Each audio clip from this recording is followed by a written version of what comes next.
оны төсвийн хүрээний мэдээллийг харж байхад хөдөөжихөн салбарыг 23% өсөлтөд гарсан байна гэсэн юм танилцуулга байна л да. Тэгээ би задаргааг нь харлаа. Тэгээ хөдөөжихөн сайд байхгүй байна. Хөдөөжихөн салбарын өсөлт гэхээр экспортын бүтцээ аваад үзэхээр өмнө сүүлийн 10 жилийн голлох бүтээгдэхүүн ноолуур байсан. Нийт экспортын хөдөөжихөн салбарын 95% эзэлдэг. Энэ тоо хэмжээ маань хэвээрээ байна. Гэтэл одоо энэ салбар маань 23% өсөлтөд гарлаа гэж байна. Өнөөдрийн байдлаар энэ хүнсний хувьсгал хөтөлбөрийг хэрэгжүүлснээр Монгол улс дотоодын хүнсний хэрэглээг нэг 50% хангадаг байсан бол өнгөрсөн жилийн байдлаар 85% хангадаг болсон. Үр тариагаа дотоодоос 100 хангадаг асуудлыг дэвшүүлсэн. Цагаал хөтөлбөрийн хүрээнд бид нэр арьс шир ноос ноолуурыг ялангуяа тэр дундаа арьс шир ноос дайвар бүтээгдэхүүнийг боловсруулъя. Энэ чиглэлээр хөнгөлөлтөд зээлийг гаргая гэд энэ үндэсний хөтөлбөрийг хэрэгжүүлээ явж байгаа. За бодит байдлаар хөдөөжихөн салбар өнөөдөр ургацаа алдчихсан. За үр тарианы асуудлыг бол одоо тэр гурилын импортын хууль руу чихэд өнгөрч болно. Гэхдээ хүнсний ногоо бид нар 85% хангаж ирсэн бол энэ жил бид нар 50% дотоодоос хангах боломжгүй бол. Энэ бол бодлогын ялтаа. Тэгээ хаана энэ 23% өсөлт явуучваа эдийн засаг дээр. Ноос, арьс шир дайвар бүтээгдэхүүн, малын дайвар бүтээгдэхүүн жалгандаа хэвтэж байна. Энийг боловсруулах нэгж үйлдвэр бий болсон. Цагаал хөтөлбөрийн хүрээнд гарч байгаа зээлийн задрааг үзэхээр өмнө явж исэн ноолуурын эргэлтийн хөнгөлтийн зээл болоод гараа явцсан баг. Тэгэхээр энэ дээр одоо хөдөөжихөн салбарын бодлого маш буруу явж байна. Энэ тооцоо дудлаа байна. За би жавхлан сайдаас хүсэлт байгаа нь юу гэхээр зэрэг энэ баруун улсын малажхан гаралтай бүтээгдэхүүнийг боловсруулах гэдэг үйлдвэр технологийн паркийг Ховд аймагт байгуулад барьж байгаа. Энэ дээр энэ оны төсөв дээр бас тодорхой төсөв тавигдсан байна. Гэхдээ энийг бүрэн тавьж өгөөч. Он дамжуулаад ингээд тавиад байхаар түрүүн сайдрын өөрсдөө золонгоо ярьж шít. Жил дав унчаад явхаар баг бараа амсуулаа явхаар тэрийг дагаад эмчилж үсдэг төсөв төртөг үсдэг ингээд дуустдаггүй ажил байна. Тэгэхээр энэ баг төсвийг бас та нэг шийдээд энэ үйлдвэр технологийн паркыг бид нар эрхчил ашиглалтанд оруулаад энэ аргалт энэ малчтын маань өмнө тулгараад байгаа энэ арьс шир ноос ноолрын асуудлаа шийдмээр боловсруулах үйлдвэрүүдэд барих боломжийг бүрдүүлж өгөөч гэж хүсэлт байна. За нөгөө талдаа уучраас сайдаас энэ том банк кабель төслүүдийг хэрэгжүүлээд явахгүй бол одоо нэгэнт бид нар төсөөд хөрөнгө оруулалтын орон зай бага байгааг ойлгож байна. Энэ хөгжлийн банк чир нь яах юм бэ? Энэ нөгөө найдваргүй зээлийн асуудлууд нь юу болж байгаа вэ? Тэгэд улсын төсөв хөрөнгө оруулалтын орон зай бага байна гэдэг тэр боломжийг олгож байгаа хөгжлийн банк маань ингээд ажиллаа хийж чадахгүй бол энэ үндсэн чиглэлдээ ажиллахгүй бол энэ банк байх шаардлага байгаа юм. Энэ найдваргүй авлагын хэмжээ тэр өмнөх активын өсөлт нэр нь ямар түвшинд байгаа энийг та нэг мэдээлэл өгөөч гэж байна. Тэгээд тодруулъя.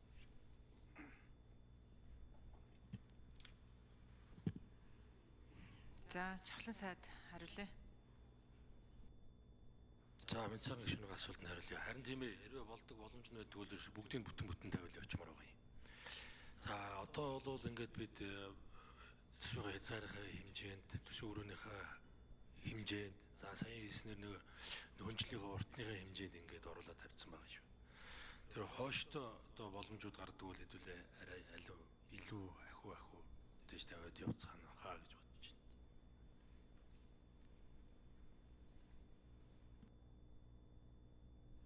За учрал сайд нэмж хариулъя. За хөгжлийн банк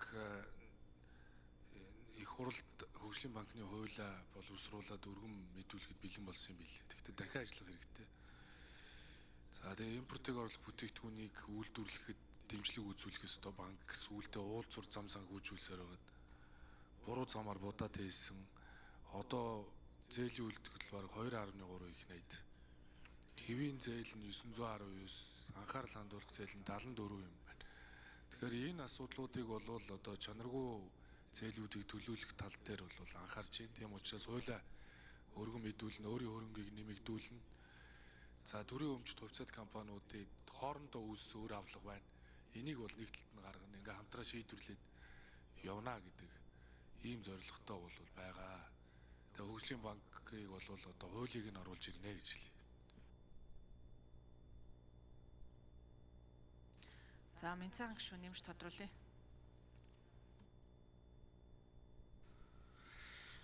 За жавхлан сайд энэ үйлдвэр технологийн паркийн асуудал дээр нэг онцгой анхаарч өгч, ерөнхийдөө дуусах тал дээр анхаарч өгөөч гэдэг хүсэлтийг дахин дамаар байна. Ерөн зүгээр хөдөөжихөн 23% өсөлт гэдгийг та бүхэн маань бас энэ тооцоолоо ихтэй эргэж хараараа. би хэлээд байгаа шүү. Тэр ноос экспортын маань өөрөө 95%-ийг ноолоор бүрдүүлдэг. Хөдөөж аж ахуйн салбарын. Энэ тоо зүгээр л самсан шатал буюу технологийн шатал нэмэгдсэн болохоос биш ямар ч дэвшил гараагүй.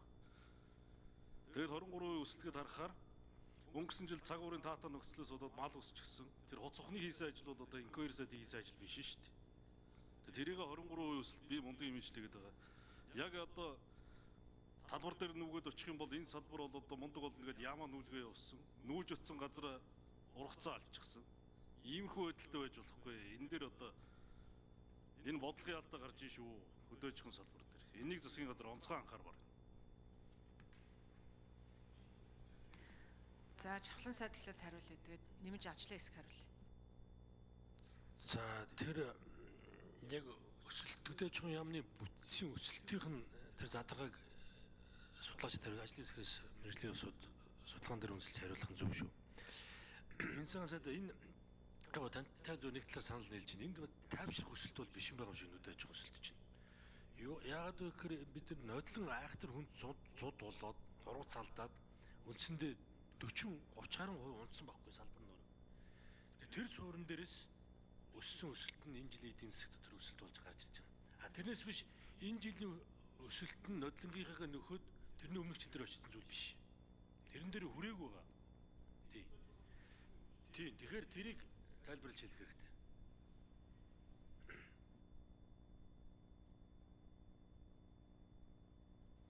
За ажлын хэсэг 4 номерын микрофоноос нэмж хариулъя. Энх хямглан эдийн засаг хөгжлийн гишүүний асуултанд хариулъя. За хөдөө аж ахуйн салбарын өсөлт одоо эхний хагас жилийн байдлаар бол 35% байна. Энэ бол үндэсний статистикийн орноос гаргадаг статистик. 35% өсөхөд бол сая жавхлан сайдын хэлснээр өмнөх 2 жил хөдөө аж ахуйн салбар нэлээд унчихсан байсан. Тэгэхээр тэр багц суурин дээрээс өвлжилт, хаваржилт, харьцангуй таатай байсантай холбоотойгоор зөв бус хоригдол бага байсан, төлөх хүлээ авалт сайн байсантай холбоотойгоор ийм өндөр өсөлт үзүүлээд байна. Бидний хувьд бол энэ жил зуншлага ялангуяа ган ихтэй байгаа учраас энэ өсөлт бага зэрэг саарах төлөвтэй байна. Оны төсөөлөл бол нэг 23 орчим хувьтай бол саарах болов гэсэн ийм төсөөлөлтэй. Тэгээд нийт энэ жилийн тухайд бол нийт 5.5% өсөлтийн 2% нь энэ хөдөө аж ахуйн салбараас бүрдүүлж байгаа. Дараа жил бол харьцангуй саарна. Нийт 5.7% өсөлтийн 1 орчим хувь нь хөдөө аж ахуйн салбар.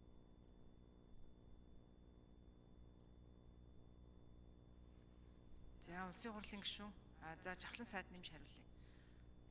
За тэгэхээр энэ хөдөө аж ахуйн салбар дээр нодлонгоос хойш засгийн газар бол нэлээд одоо олон арга хэмжээнд авсан. Хөдөө аж ахуйн салбар одоо уламжлалтын том салбар, хамгийн их одоо ажлын байрыг шингээдэг салбар шүү дээ.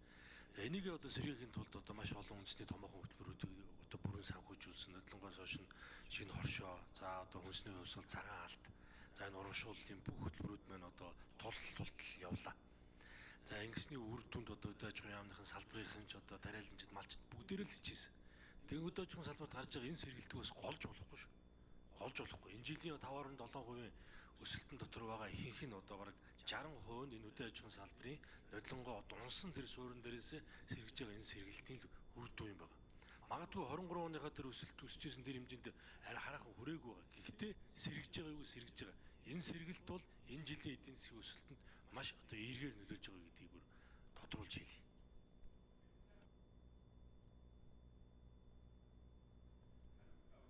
За улсын хурлын гишүүн Таш Тондгийн Гамбат.